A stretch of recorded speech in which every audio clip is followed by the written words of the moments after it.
everyone and welcome back to my channel. The book review I have for you today is The Kingdom of Back by Marie Lu. Now this is my first Marie Lu book. I've not read her Warcross series or her Legend series, so this is the first book I've ever read by her, and so let's just talk about it. Now if you watched my reading vlog, my self-isolation reading vlog where I was told to stay home for a week, so I did. I was basically told, hey, take a vacation, so I was like, okay, I'll do that. Don't have to twist my arm or tell me twice. I will stay home and not come to work. So yeah, I read this during my self-isolation vlog and I loved it, so let's just talk about it, shall we?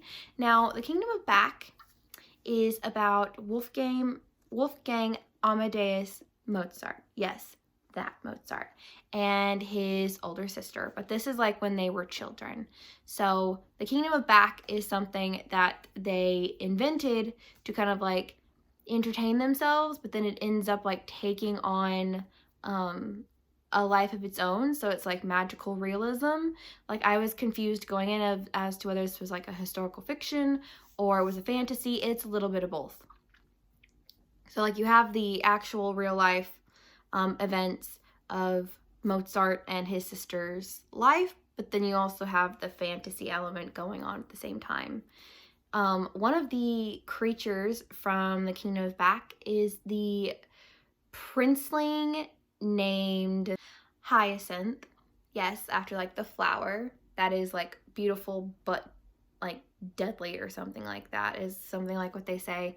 And let's just say that at the beginning I trusted him, and then towards the middle, like right before Nannerl, Mozart's older sister, stopped trusting him, I stopped trusting him. But I stopped trusting him like 40 pages before she did, because he just seems so shady.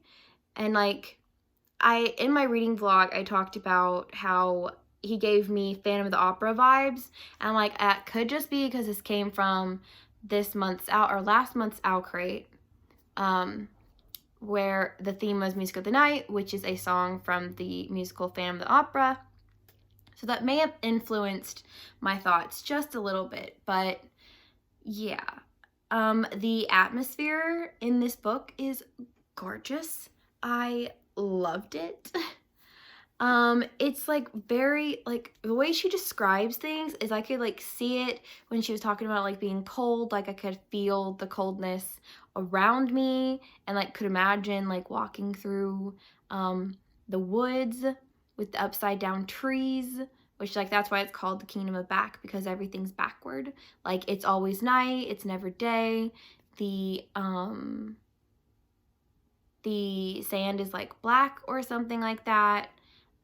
The trees are upside down, so the roots are in the sky and the leaves are like the roots and stuff like that. So that's why it's called the Kingdom of Back. But yeah, it's gorgeous, like gorgeously written, and I loved it. And like I can't even really talk about romance because there's not really anything. It's mainly focused on the relationship between Mozart and his older sister, and it's so sweet and I love it, and it's just so wholesome, and it was great and I loved it. I'm kind of sad that this is a standalone, but at the same time I'm kind of happy because it seems like Owl Crate always includes the beginning of a series, which I'm like, I'm not really a big series reader. I mean, if I'm really interested, then I will, but I have a bunch of series on my shelf that I've only read the first book, and I've just never gotten to the rest of them. But yeah, this is a standalone. So I would say that if you love magical realism books and you love music and stuff like that, then you should definitely read this book. I would highly recommend it. So yeah, that is my review for The Kingdom of Back by Marie Lu, and I will see you guys later. Bye!